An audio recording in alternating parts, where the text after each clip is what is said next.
नमस्कार बच्चों, आप देखना चालू कर चुके हैं न्यूटन फिजिक्स के ऐप पे। तो आपके पास एक सवाल होगा कि आज आपको क्यों पढ़ना चाहिए। हम तो कहते हैं आपको पढ़ना ही क्यों चाहिए। सबसे पहला सवाल तो ये होना चाहिए, क्यों पढ़ना चाहिए। हाँ, तो इसका जवाब ढूंढ लेना, उसके बाद इस वीडियो को देखना है, ठीक है। खैर चलो हटाओ, अब बात करते हैं कि आज हमको क्या पढ़ना है। आपको शायद पता होगा कि हम लोग लाइट के बारे में पढ़ रहे थे। लाइट तो जानते हो ना। हाँ, सबसे पहले सॉरी माफ कर दीजिएगा, आप लोग फिजिक्स पढ़ रहे हैं और फिजिक्स में 12th पढ़ रहे हैं, ये सबसे बड़ी बात है। केमिस्ट्री का लेक्चर तो मत देखने लगे, ठीक है। हाँ, और उसमें 12th है, 12th में रे ऑप्टिक्स, ठीक है। फिजिक्स का 2 बुक होता है, ऐसा एगो यहाँ एगो यहाँ, ठीक है ना। तो इसमें से हमको इसको चुनना है, फर्स्ट को हटा देना है। तो बाप रे, फर्स्ट नहीं पढ़ाइएगा, ये पढ़ाएंगे भागा सब पढ़ाएंगे, ध्यान रखो वो क्लास में कि अच्छा से। वो कोई भागने वाला चीज थोड़ी ना है कि 4 फाड़ लेके भाग जाए, ठीक है ना। वो तो इतना इंपॉर्टेंट टॉपिक है, क्या बताए। खैर हटाओ, आप देखिएगा 12th ऑप्टिक्स पढ़ रहे हैं। ऑप्टिक्स में कौन सा चैप्टर था, पहला 9वां नंबर, जिसमें 9वां नंबर चैप्टर इसका नाम है रे ऑप्टिक्स। क्या नाम है, रे ऑप्टिक्स। रे ऑप्टिक्स में बाबू हम लोग कुछ टॉपिक्स को पढ़ रहे थे, रिफ्लेक्शन, डिफ्रैक्शन, ठीक है। अगर आप लोगों ने कल वाला वीडियो लेक्चर देखा होगा तो मैंने पता किया होगा कि एक कविता से इसकी शुरुआत करते हैं, कल भी किए थे। मछली जल की रानी है, जीवन इसका पानी है, हाथ लगाओ डर जाएगी, बाहर निकालो मर जाएगी, ठीक है। तो खैर अब कुछ बैक बेंचर होंगे तो अपने हिसाब से इस कविता को सेट कर सकता है, जहां भी करना चाहे, ठीक है। लेकिन अभी ध्यान मेरा ये है कि जब हम लोग मछली के बारे में पढ़ रहे थे तो कल हम लोग आभासी दूरी मतलब आभासी गहराई और वास्तविक गहराई, इस दोनों में संबंध निकाले थे। मतलब इंग्लिश में बोला जाए तो एपरेंट डेप्थ और रियल डेप्थ, इस दोनों में हम लोगों ने एक रिलेशन निकाला था, ठीक है। लेकिन हमने क्या बोला था कि कॉन्सेप्ट को समझना है, ध्यान से देखना, अगर आईटी की तरफ चलना है। हम बोल रहे थे कि जब हमने एक ऑब्जेक्ट को लिया था तो वो ऑब्जेक्ट क्या था, गहराई में था। ऑब्जेक्ट पॉइंट था, याद रखिए ऑब्जेक्ट कैसा था, पॉइंट ऑब्जेक्ट था, ठीक है। पॉइंट ऑब्जेक्ट होने के साथ साथ आपका जो आंख था, आपका जो आंखिया, वो कहां पे था, जस्ट ऑब्जेक्ट के सामने, मतलब नॉर्मल ओवरहेड। ओवरहेड मतलब जस्ट सर के ऊपर, ठीक है ना। तो जस्ट ऑब्जेक्ट के ऊपर क्या था, आपका आंख था, जिससे हमने सारे क्राइटेरिया देखा था। फिर आपने हमसे एक सवाल किया था, सर अगर मान लीजिए आईआईटी हमसे ये पूछता है कि हमारा जो सर है वो एकदम ओवरहेड ना हो, मतलब कि ऑब्जेक्ट के सीधे सामने ना हो, थोड़ा सा टेढ़ा हो, तिरछा हो, कुछ एंगल पर हो, उस कंडीशन में हम क्या करेंगे, फ्लॉप कर देंगे। ऐसा बिल्कुल नहीं है। तो आज हम लोग उसी कंडीशन को जानने के लिए क्या पढ़ने वाले हैं कि वह क्राइटेरिया मतलब एपरेंट डेप्थ कब, जब ऑब्जेक्ट कहां हो, अंदर हो और आपका जो आंख है वो ओवरहेड ना हो बल्कि क्या हो, कुछ एंगल पर हो। तो चलिए हम लोग इस टॉपिक को डील करते हैं। होप आपको समझ में आने की कोशिश कीजिएगा। हाँ, ध्यान से देखिए, ठीक है। कैमरा मैन थोड़ा ध्यान दीजिए मुझे। तो क्या है, if observer not on overhead, जब ऑब्जर्वर क्या नहीं हो, ओवरहेड नहीं हो, उसके बाद वी हैव टू फाइंड, हमें क्या प्राप्त करना है बुआ, एपरेंट डेप्थ। कौन सा डेप्थ प्राप्त करना है बुआ, एपरेंट डेप्थ की वैल्यू क्या है, ठीक है। इसकी वैल्यू क्या है, एपरेंट डेप्थ की वैल्यू क्या है, ठीक है। ऐसे अब देखिएगा एपरेंट डेप्थ की वैल्यू क्या है, तो ध्यान से देखिएगा। हम यहाँ पर एक पिक्चर बनाते हैं, ठीक है। इस पिक्चर में बहुत कुछ है, देखिए, ठीक है। अब यहाँ पर मान लेता हूँ कि एक ऑब्जेक्ट है, ठीक है बाबा, एक ऑब्जेक्ट है, एक ऑब्जेक्ट है। तो ध्यान से यहाँ पर देखने वाली बात है, इसको ए पॉइंट बोलेंगे। इसकी जो गहराई है वो एच है। कितनी गहराई है इसकी, एच। किसका, ऑब्जेक्ट का। ऑब्जेक्ट का गहराई कितना है, एच। ध्यान से सुनिएगा, इससे पहले क्या था कि एक लाइन ऐसे जाता था, एक दूसरा ऐसे आंख पे जाके मिलता। अब इसका आंखिया यहाँ है, ठीक है। तो एक लाइन ऐसे जाएगा, ठीक है, क्योंकि ये नॉर्मल है। अब मार्कर बहुत सारा है सर की कृपा से, इसलिए मार्कर चेंज कर लेते हैं, ठीक है। सबसे पहले फ्री का मार्कर है, ठीक है। अब तुम लोग सोचेंगे जिंदगी में तो फ्री का मार्कर इस्तेमाल किया, अभी अगर पैसा लेके मार्कर इस्तेमाल करेंगे ना बुआ, तभी तुमको पैसा देना पड़ेगा, ठीक है। तो बताओ फ्री का पढ़ा कि अपना खरीद कर, उम्मीद है फ्री वाला होगा। तो अब क्या होगा बच्चों, यहाँ से देखिएगा, ये ऐसे जाकर मुड़ गया, ठीक है। अब आके चला गया आपके आँखिया में, ये आपका आखिया है, ठीक है, आखिया में चला गया, ठीक है। छोटे यहाँ ध्यान दो। अब क्या है, नॉर्मल से जो एंगल बनता है उसको हम लोग बोलते हैं इंसिडेंट, तो उसको हम लोग अल्फा बोल दें। बताइए, ये अल्फा है तो ये भी क्या है, अल्फा, ठीक है ना। ये आपने पढ़ा होगा यार, बच्चा वाला बात है, क्या यार तुम भी हम लोगों से बराबर होता है ना, ठीक है। अब चलो, अब बात करते हैं, ये एंगल क्या होगा, तो आर अपवर्तन, ये आपतन, तो ये अपवर्तन। इस अपवर्तन को हम थीटा बोल सकते हैं, क्यों नहीं बोल सकते, आपका बोल है, आपकी मर्जी, ठीक है। अब जरा ध्यान दीजिएगा, तो इससे बहुत करीब में है, क्योंकि देखो आंख के बीच का डिस्टेंस कितना होगा, अपना आंख देखो तो, अपने आंख का जो आईबॉल है उसके बीच से कितना दूरी, एकदम थोड़ा सा, तो एक लाइट और आ रहा होगा ऐसे, ठीक है, एक लाइट और आ रहा होगा, और ये भी चला गया आपकी आंखियों में, ठीक है। तो क्या हुआ, जब ये दोनों लाइट खुद को मिलाएगा, ठीक है, तो आप हमसे एक सवाल कीजिए, देखिए इसमें बहुत सारा सवाल है, यहाँ देखिए ध्यान से। तो अब एक सवाल कीजिए कि मान लेते हैं कि सर ये वाला जो लाइन है और ये वाला जो लाइन है, आपने इसका एंगल लिया है, इस सेकेंड वाले लाइन का एंगल क्यों नहीं लिया। मैं फिर से आपको बोलता हूं, आपके आंख के बीच का दूरी बहुत कम है, तो अगर ये एंगल 30 डिग्री है तो ये भी लगभग लगभग अल्फे का बराबर होगा। तो कहेगा सर इसमें तो गैप है, अरे भाई गैप नहीं दिखेंगे तो आप समझ कैसे पाओगे, एक दूसरे को ओवरलैप कर दे, इसीलिए कहिएगा हम किसी एक ही एंगल से काम करेंगे तो इस वाले को पकड़ लेते हैं, ठीक है। ये वाला इसी के बराबर है, क्योंकि दोनों बहुत करीब से जाके गुजरता है। इसको थोड़ा सा पीछे कीजिए और इसको भी थोड़ा सा पीछे कीजिए। अगर इस पॉइंट को आप ए मानिएगा, लाल वाला भी है, इस पॉइंट को ए मानिएगा तो इस पॉइंट को बी मानिएगा, ठीक है। इसको क्या मानेंगे, इस पॉइंट को ए मानेंगे तो इस पॉइंट को बी मानेंगे, और इसका ऑब्जेक्ट यहाँ है लेकिन इमेज कहाँ बना, इस जगह। ध्यान से देखिए, ऑब्जेक्ट यहाँ है पर इमेज कहाँ बना, इस पॉइंट पर। अब इस पॉइंट को हम बी डैश मान ले, क्योंकि इमेज यहाँ बना। ध्यान से सुनिएगा मेरी बात को बच्चों, एकदम क्या बोले हैं, आईआईटी अगर आपको घुमा भी दे और आपने कॉन्सेप्ट को पकड़ लिया है तो आप जेईई मेंस या नीट की किसी भी सवाल से, खैर नीट में तो सीधा सीधा पूछेगा, एडवांस वाले किसी भी सवाल से आपको डरने की जरूरत नहीं है। ध्यान से सुनो क्या कहा, एक ऑब्जेक्ट इस पोजीशन पे था, जब आंख सीधा था तो लाइट सीधा आता था, तो जो इमेज था वो इसी लाइन के ऊपर बनता था। लेकिन क्योंकि अब आंख कुछ एंगल पर है तो ये वाला लाइट आया, यहाँ चला गया, सेकेंड वाला भी फर्स्ट के लगभग आसपास के बराबर होता है, ठीक है ना। अब क्या हुआ, ये लाइट आया और यहाँ से यहाँ चला गया। अब हुआ क्या कि जैसे ये लाइट यहाँ से यहाँ गया तो इसका इमेज यहाँ बना। अब इसका इमेज इस वाले लाइन पर ना बन के बल्कि यहाँ बनेगा, तो क्या इसमें नॉर्मल शिफ्ट हुआ, बिल्कुल नहीं, क्योंकि लाइन थोड़ा सा क्या हो गया, डिस्प्लेस हो गया, लाइन थोड़ा सा क्या हुआ, डिस्प्लेस हुआ। ये बी है, ये बी डैश है। लेकिन एक बात क्या ध्यान दीजिएगा बच्चों, अगर ऑब्जेक्ट ऐसे था तो इसका इमेज भले यहाँ बना है लेकिन ऑब्जेक्ट घूमा नहीं है, मतलब उसके एंगल में कोई चेंज नहीं हुआ। ऐसे था तो यहाँ जरूर बना है, उसके एंगल में कोई चेंज नहीं हुआ। तो यहाँ पर मैं एक टर्म यहाँ पे डिस्कस कर देता हूँ, नो चेंज इन एंगल, मतलब एंगल क्या है आपका, कांस्टेंट, ठीक है ना, किसके लिए, इमेज के लिए। अब यहाँ पर हमको एक बात को आसानी से समझना था, यहाँ देखिए, अगर ये थीटा है तो इसको भी थीटा नहीं लिख सकते हैं क्या, लिख सकते हैं बिल्कुल, क्योंकि यहाँ देखिए यही वाला लाइन है, अगर ये थीटा तो ये भी क्या होगा, थीटा।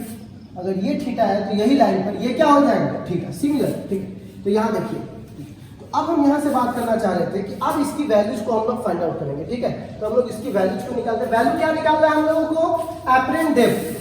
कौन सा डेप्थ, एपरेंट डेप्थ, मतलब इसकी वैल्यू, एच डैश की वैल्यू, किसकी वैल्यू, एच डैश की वैल्यू निकालनी है, ठीक है। तो हम यहाँ पे पहले मानते हैं, मैं कुछ ट्रायंगल्स बोलूंगा नाउ, ठीक है ना। एक ट्रायंगल में यहाँ पे लिखता हूँ, थोड़ा देखिएगा ध्यान से, in triangle A O B, क्या बोलेंगे बउआ, in triangle A O B, ठीक है। आप जरा देखिए तो tan अल्फा बराबर क्या होगा, tan अल्फा बराबर लंब बट्टा आधार। आप कहिएगा सर आपने tan क्यों चुना अपने मन से, क्योंकि अब तो sin भी चुन सकते थे, cos भी चुन सकते थे, फिर आपने tan क्यों उठाया, कहना क्या चाहते हैं आप, तो वैसे ही कुछ समझ में नहीं आ रहा जीवन में, ऊपर से आप tan चुन लिए, क्या चाहते हैं आप, हम कुछ नहीं चाहते भाई, सब क्वेश्चन चाह रहा है। ध्यान से देखो, बेस का मान दिया हुआ था, इसका मान हमको इसके टर्म में मिल जाएगा, मतलब दोनों के लिए ये वाला कॉमन है और ये वाला मान हमको निकालना है। तो ये हुआ लंब, ये हुआ आधार, तो लंब और आधार में संबंध बताने वाला कौन? tan। इसीलिए हम मजबूरी में क्या चुने हैं? tan चुने हैं। क्या चुने हैं? tan। ठीक है, तो अब देखिएगा tan अल्फा बराबर AB बट्टा, ठीक है ना, OB, AB बट्टा OB। तो एक बात बताइए, tan अल्फा बराबर AB और OB की जगह क्या लिखेंगे? H। तो बताइए, तो AB बराबर क्या हो जाएगा? तो AB बराबर हो जाएगा H tan अल्फा। किसी को दिक्कत? बिल्कुल नहीं है। ठीक है, अब चलिए अब आते हैं किस पर? थीटा वाले पर। ठीक है ना, तो हम ट्रायंगल कौन सा चुनेंगे जरा बताना तो बच्चों। थीटा के लिए AIB dash, triangle AIB dash. ठीक है, अब बताओ tan ही क्यों चुनेंगे? क्योंकि भाई साहब आपको मान किसका निकालना है? एपरेंट, आभासी डेप्थ का, जो कि यहाँ पर है ना, और ये वाला वैल्यूज हमको पता है। AB का मान था, इसका मान था, इसके अकॉर्डिंग हम लोग काम करेंगे। तो बताइए, तो tan थीटा बराबर, बताइए लंब कौन है? AB डैश, और बताइए आधार कौन है? तो B डैश I। तो क्या इसको लिख सकते हैं? tan थीटा बराबर AB डैश। तो AB डैश का मान हमको नहीं पता, हाँ, लेकिन BI का मान पता है, कितना? H dash. और हमको मान किसका निकालना है? H डैश का तो निकालना है। तो यहाँ पे लिख सकते हैं AB डैश बराबर H डैश tan थीटा। तो हमने अभी तो दो मान निकाले। ठीक है, ठीक है। अब हमारा आपसे एक सवाल है, अगर एक बात बताइए, जो ऑब्जेक्ट शिफ्ट हुआ है वो कितना हुआ है? BB dash. पहला ऑब्जेक्ट कहाँ पे था? B वाले लाइन पर। अब ऑब्जेक्ट कहाँ पर है? B डैश वाले पे। तो कुछ शिफ्ट हुआ है कि नहीं हुआ है? तो हमको ये दूरी निकालना है। तो कैसे निकालेंगे? तो बहुत सिंपल, शिफ्टिंग डिस्टेंस। तो शिफ्टिंग डिस्टेंस कितना है? B dash. तो एक बात बताइए, थोड़ा ध्यान से सुनिएगा, ये दूरी निकालना है। तो इस पूरा में से इतना घटा देंगे तो ये नहीं निकल जाएगा। ध्यान से सुनिएगा, अगर ये पूरा में से इतना घटा देंगे तो ये निकल जाएगा। एकदम सिंपल सा बात है यार, इसमें कौन बहुत बड़ा तीर मार रहा है? ठीक है, अब देखो AB डैश। ठीक है बच्चों, अब कहिएगा सर इतना देर आप माथा हमारा काहे पगला रहे थे? तो किस बात की वजह से? ये सब कैसे निकाले हैं? आप समझ में आया बच्चों? इसलिए निकाले हैं। बाहुबली मूवी देखा होगा तुम लोग, तो बाहुबली में क्या होता है? जो प्रभास होता है बाहुबली, वो बहुत पहले वो पत्थर फेंक देता है, तो लोग कहता है जा ये पत्थर तो इसका चूक गया, अब बाद में वही पत्थर से कालिका को मारता है। तो यही याद रखिए, अच्छा जो स्टूडेंट होता है, अच्छा जो टीचर होता है, आगे आने वाले चीजों को पहले निपटा के रख लेता है। तो यहाँ मैंने इसको पहले इसलिए निपटा के रख दिया था कि यहाँ सीधा सीधा यूज कर सके। ठीक है, तो आपको समझ में आया होगा, खुद को बाहुबली में समझना है ना, उसका गुंडा हो तुम लोग। AB, तो AB की वैल्यू क्या है? H tan alpha. अच्छा, AB डैश का है H डैश tan थीटा। किसी को दिक्कत नहीं? हमने यहाँ पर अभी एक बात कहा था, ध्यान से सुनिएगा सभी लोग। यहाँ देखिए क्या कहा था कि कोई भी एंगल में चेंज नहीं होगा। तो हम पहले पता कर लेते हैं कि ये जो है वो आगे खसक रहा है, तो क्या इसके एंगल पे भी चेंज आ रहा है? मतलब ये घूम भी रहा है या सीधे आगे खसक रहा है? तो यहीं पे हम बोलेंगे differentiate this function with respect to के तुलना में, किसके तुलना में? थीटा। किसके तुलना में? थीटा। तो यहां ध्यान दीजिए तो बच्चों, DB डैश को डिफरेंशिएट के थीटा के टर्म में तो आया है 0। तो बता सकता है क्यों 0 आया है? एनीबॉडी कैन से क्यों 0 आया? BB डैश को अगर हम थीटा के तुलना में बात करें तो 0 क्यों आया? क्यों 0 आया? बच्चों कहते हैं ना, हर सवाल का जवाब उसके सवाल में ही होता है। यहां देखिए, एंगल में कोई चेंज नहीं आया, तो जब कोई भी ऐसा फंक्शन जो चेंज नहीं हुआ मतलब वो कांस्टेंट है। और इस देश का बच्चा जानता है कि किसी भी कांस्टेंट का डिफरेंशिएशन 0 होता है। एकदम कॉमन सेंस, एकदम सिंपल बात है यार, थोड़ा भी आपको दिमाग में लगाना, वैसे दिमाग तो है भी नहीं आपके पास, फिर भी तो क्या हुआ, जितना भी कांस्टेंट है उस सबका मान क्या होगा? 0। तो हमने यहाँ पर इस फंक्शन को यहाँ पे BB डैश की जगह पर रख देना है। ठीक है, तो जरा देखिएगा, डिफरेंशिएशन BB डैश की जगह H tan alpha, BB dash का मान रख रहा है, कुछ नहीं रख रहा है। ठीक है, H dash tan theta differentiate tan theta is equal to 0। It's as very simple, ठीक है। कैमरामैन से रिक्वेस्ट है थोड़ा कैमरा घुमा दें, ठीक है जी, धन्यवाद।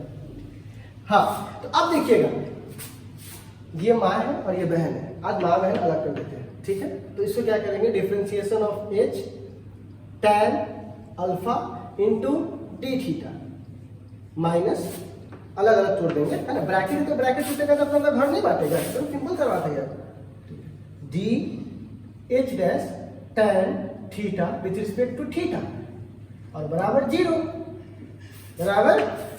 ठीक है। अब देखो एच तो कांस्टेंट है, तो कांस्टेंट वाला टर्म बाहर, बच्चा को पता है कि कांस्टेंट को निकाल दो, क्योंकि पूरे कैलकुलस में कांस्टेंट का कोई वैल्यू कोई मतलब नहीं है, सारा मतलब किसका होता है, इक्वेशन का, वेरिएबल का, इसीलिए कांस्टेंट क्या करेंगे बाहर, ठीक है।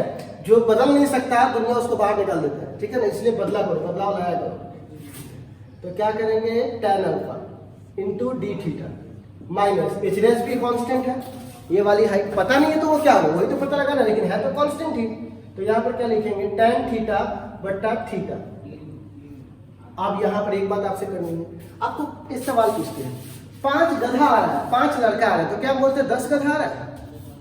5 बकरी आ रही है, 10 लड़की आ रही है, तो क्या बोलते हैं 15 लड़की आ रही है। जब भी किसी चीज का तुलना किया जाता है तो इक्वल फिजिकल क्वांटिटी को इक्वल फिजिकल क्वांटिटी से, तो क्या एक बात बताओ, क्या अल्फा का डिफरेंशिएशन हम थीटा के रूप में कर सकते हैं, तो कैसे आप बोल दिए कि हाँ कर सकते हैं, नहीं कर सकते हैं। तो क्या करेंगे सर, कुछ नहीं, कर्जा ले लेते हैं। कर्जा क्या लिए, tan alpha into D alpha. 1 minute sir, मेरा पैसा वापस कीजिए। क्या है, अभी हम थीटा बोले, यहाँ अल्फा कैसे लिख दिया अपने मन से। 1 मिनट ध्यान रखो,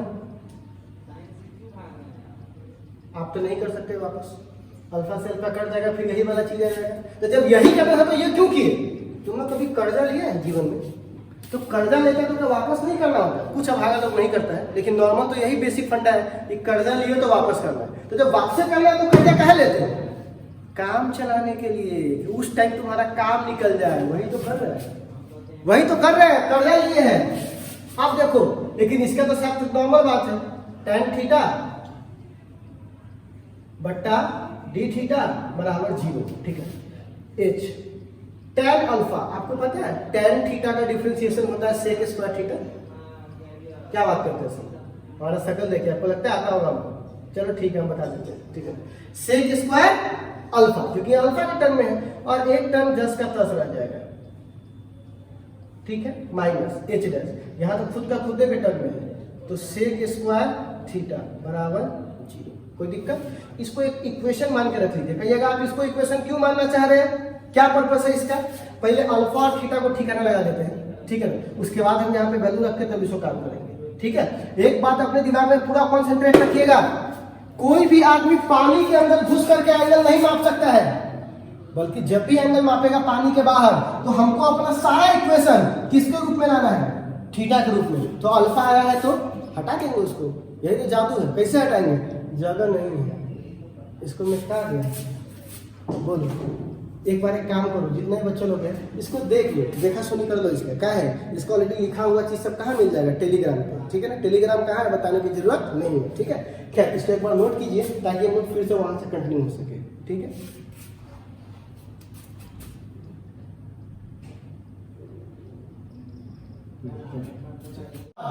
तो हम लोग बात कर रहे थे H sec square alpha into D alpha बट्टा डी थीटा बराबर H dash sec square theta. Camera man से अनुरोध है कृपया कैमरा इधर घुमा देता जी, धन्यवाद।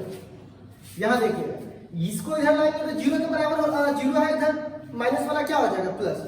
देखो वो आपको क्या निकालना था, एपरेंट डेप्थ, मतलब किसका मान, एच डैश का मान। तो यहाँ से हम एच डैश को अलग कर ले, यहाँ से लिख सकते हैं एच डैश बराबर एच sec स्क्वायर अल्फा बट्टा, ये नीचे आ जाएगा sec स्क्वायर थीटा, और बगल में क्या है डी अल्फा बट्टा डी थीटा। इधर क्लियर, बिल्कुल क्लियर है, ठीक है। तो ये हमारा एच डैश का मान हो गया, ठीक है ना। अब मेरी कुछ क्वेश्चन है, उसको ध्यान से सुनिएगा। अब क्वेश्चन क्या, इसको जरा देखिए। बहुआ, हम सभी लोग जान रहे हैं कि as we know that as we know that from Snell's law, कौन सा लॉ से? From Snell's law. एक बात बताइए, स्नेल्स लॉ से साइन आई की जगह अल्फा बट्टा साइन आर की जगह थीटा, तो बराबर क्या हो जाएगा? किससे किस में जा रहा है? इसमें जा रहा है। किससे? इससे। तो यहाँ पे लिख सकते हैं 1 बट्टा म्यू, लिख सकते हैं। तो यहाँ से देखिए तो क्या हो जाएगा, साइन अल्फा बराबर साइन थीटा बट्टा म्यू। तो कॉमन सेंस की बात है। अगर हम इसको डिफरेंशिएट किए किसके तुलना में? थीटा के टर्म में, ठीक है। तो बोलेंगे now differentiate with respect to theta, ठीक है। तो यहां से क्या हो जाएगा, डी साइन अल्फा बट्टा डी थीटा बराबर डी साइन थीटा बट्टा म्यू बट्टा डी थीटा, ठीक है। अब यहां से क्या करेंगे बच्चों, ठीक है ना। अब यहां से क्या करेंगे, साइन अल्फा, तो यहां पे लिख सकते हैं क्या, जरा ध्यान से देखिएगा, डी साइन अल्फा बट्टा, जब थीटा है तो अल्फा के टर्म में करेंगे डी अल्फा, और डी अल्फा बट्टा डी थीटा, बात तो वही है। एक बार मल्टीप्लाई एक बार डिवाइड। अब देखोगे कॉस, यहां देखिए तो 1 बट्टा म्यू बाहर निकल जाएगा, ठीक है। तो यहां क्या हो जाएगा, डी साइन थीटा बट्टा डी थीटा। डी साइन का होता है cos theta, cos alpha, alpha है तो, और डी यहां पर ये जस्ट तस रह जाएगा, डी अल्फा बट्टा डी थीटा बराबर 1 बाय म्यू, और यहां पर क्या हो जाएगा, कॉस थीटा हो जाएगा। तो बताइए तो डी अल्फा बट्टा डी थीटा बराबर क्या हो जाएगा, कॉस थीटा बट्टा कॉस अल्फा 1 बट्टा म्यू। किसका मान है, डी अल्फा बट्टा डी थीटा। क्या इसी मान को इस जगह पे रख सकते हैं? बिल्कुल रख सकते हैं, लेकिन एक बात यहाँ ध्यान से देंगे, कोई पूछेगा कॉस थीटा बराबर क्या होता है, तो क्या लिखिएगा, 1 माइनस साइन स्क्वायर, बताया 10 का फॉर्मूला, ठीक है। अब लेकिन एक बात बताइए, कोई पूछेगा सर जी कॉस अल्फा बराबर क्या होता है, तो बोलिएगा 1 माइनस साइन स्क्वायर अल्फा, होता है 1 माइनस साइन स्क्वायर अल्फा। लेकिन हम आपको क्या बोले हैं, हमको अपना सारा आंसर किसके तरफ में लाना है, थीटा के रूप में। हमको अल्फा नहीं चाहिए फ्री का, तो हम अल्फा को हटा देते हैं। तो बात बताइए, कॉस अल्फा बराबर क्या हो जाएगा, रूट अंडर 1 माइनस साइन, यहां देखिए। अब मैं आपसे पूछूंगा साइन अल्फा बराबर क्या होता है, तो साइन अल्फा बराबर होता है साइन थीटा बट्टा म्यू। तो यहां पे लिख सकते हैं साइन थीटा बट्टा म्यू सबका स्क्वायर, क्योंकि यह स्क्वायर, तो हम अल्फा को किसमें कन्वर्ट कर दिए, थीटा पे, क्लियर। अब यहां से देखिएगा कॉस अल्फा बराबर रूट अंडर 1 माइनस स्क्वायर, तो दोनों पे टूट जाएगा, यहां पर क्या हो जाएगा, साइन स्क्वायर थीटा बट्टा म्यू हो जाएगा। अब इस बात को थोड़ा सा अगर आप क्लियरेंस करना चाहते हैं तो रहने दीजिए यहाँ पे। अब हम लोग एक काम करते हैं, क्या करते हैं, एक काम मीठे का काम, ठीक है। तो अब देखिएगा हम क्या करते हैं, इस डी अल्फा बट्टा डी थीटा को कहां डाल देते हैं, इस जगह पे, ठीक है। तो बोलेंगे नाउ द डी अल्फा बट्टा D theta put in equation first. तो बताइए एच डैश बराबर क्या होगा, H into sec square alpha बट्टा सेक स्क्वायर थीटा, और डी अल्फा बट्टा डी थीटा की जगह क्या ले देंगे, 1 बट्टा म्यू कॉस थीटा, लिख सकते हैं।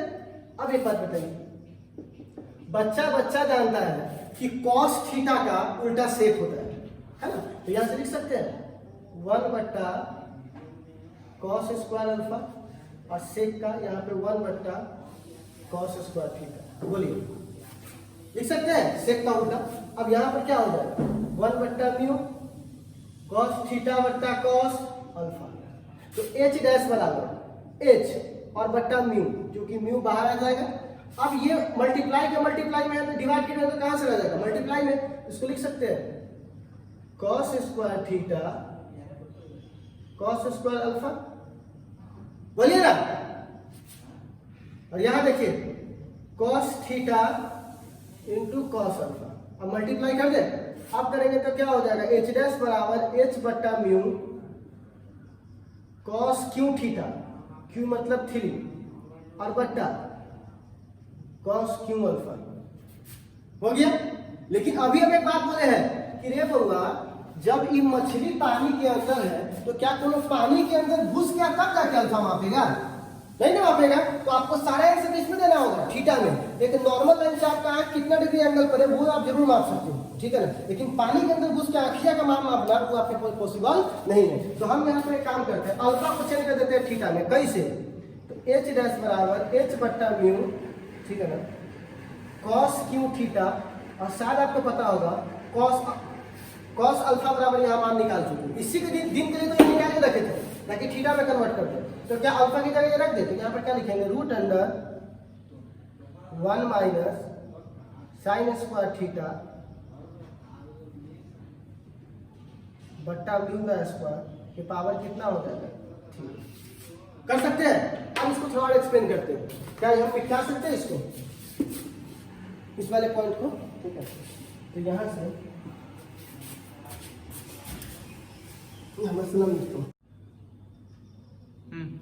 तो अब यहां देखो, तो वहां पे हमने क्या लिखा था? एच डैश बराबर एच बट्टा म्यू, वहां देखिएगा एक बार, उस वीडियो को दिखा दीजिए, कॉस क्यू थीटा बट्टा, अब देखो यहां वाले में बट्टा पर का जोर आता है आपको, उम्मीद करता हुआ आता ही होगा, ठीक है ना। तो क्या यहां लिख सकते हैं जो लिखा हुआ है रूट अंडर 1 बट्टा साइन क्यू थीटा बट्टा sorry sine square theta into mu square लिखा हुआ है ना। तो क्या हम म्यू को यहाँ लिख सकते हैं? तो ये क्या हो जाएगा? म्यू स्क्वायर और बट्टा पर का जोड़ कर देंगे, है ना। बट्टा पर का जोड़ है, नहीं आता है क्या? बता दें। 1 माइनस 1 बट्टा 2 जो रहता है, तो बट्टा पर का जोड़ करते हैं। हाँ बोलिए ना, हाँ समझ में आया? अब देखिए, तो यहाँ से क्या कर रहे हैं, देखो बच्चा को पता है कि स्क्वायर हटता है, यहाँ से रूट हटता है तो हाफ पावर होता है। तो हाफ को मल्टीप्लाई कीजिएगा तो 3 बट्टा 2 नहीं हो जाएगा। बोलिए, क्या मैं गलत बोल रहा हूँ? बोलिए, गलत बोल रहा हूँ? नहीं, यस। तो एच डैश बराबर एच बट्टा म्यू कॉस क्यू थीटा बट्टा, ध्यान से देखिएगा, mu square sine square theta का पावर 3 बट्टा 2।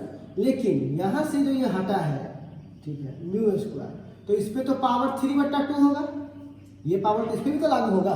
तो 2 से 2 कट गया, कितना बच जाएगा? 3, क्योंकि डिवाइड के में तो कहाँ चला जाएगा? मल्टीप्लाई में। तो एच डैश बराबर एच बट्टा म्यू, और म्यू ऊपर चला गया लेकिन 3 के साथ, ठीक है। और ऊपर क्या बचा हुआ? कॉस क्यू थीटा और बट्टा mu square minus sine square theta का पावर 3 बट्टा 2। ये 3 को है, ये 1 है, तो कट जाएगा, तो ऊपर 2 को बचेगा। तो यहाँ से बताइए एपरेंट हाइट का मान कितना होगा? तो h into mu square cos Q theta और बट्टा mu square minus sine square theta के पावर 3/2। यही आता है किसका मान निकला? एपरेंट हाइट का। एपरेंट डेप्थ कौन सा? देख, एपरेंट।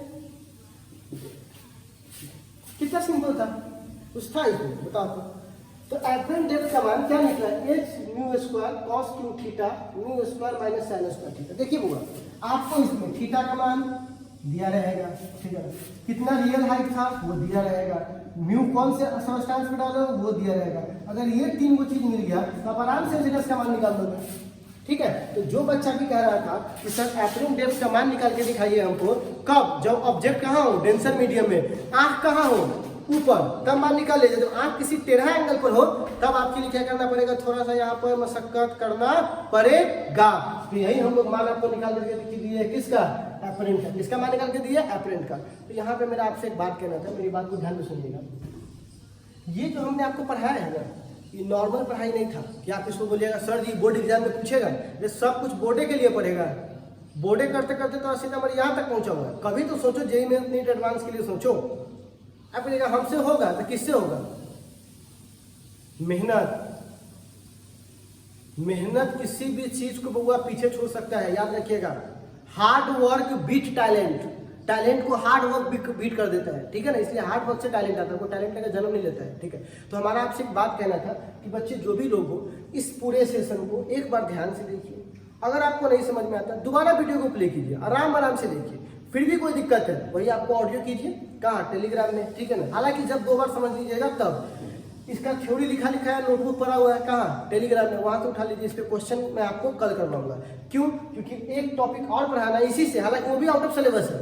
कब? जब 2 से 3 स्लैब अगर एक साथ लगे हो, नंबर ऑफ स्लैब अगर बहुत हो। इसमें क्या था, एक तरह के लिक्विड है, लेकिन मान लीजिए कभी कभी लिक्विड ऐसा होगा कि एक उत्तर में कुछ और, एगो में पानी भरा है, एगो में शीशा है, फिर एगो में पानी है। उस कंडीशन में हम क्या करेंगे, ठीक है। तो वो भी कंडीशन आपको बताएंगे कब, तो वो कल। तो आज के लिए बस इतना ही समझ लीजिए कि अप्रेंडेंट क्या होता है, ठीक है। तो अप्रेंडेंट का फॉर्मूला बता दिए, प्रूफ कैसे कि वो पता कर लीजिए।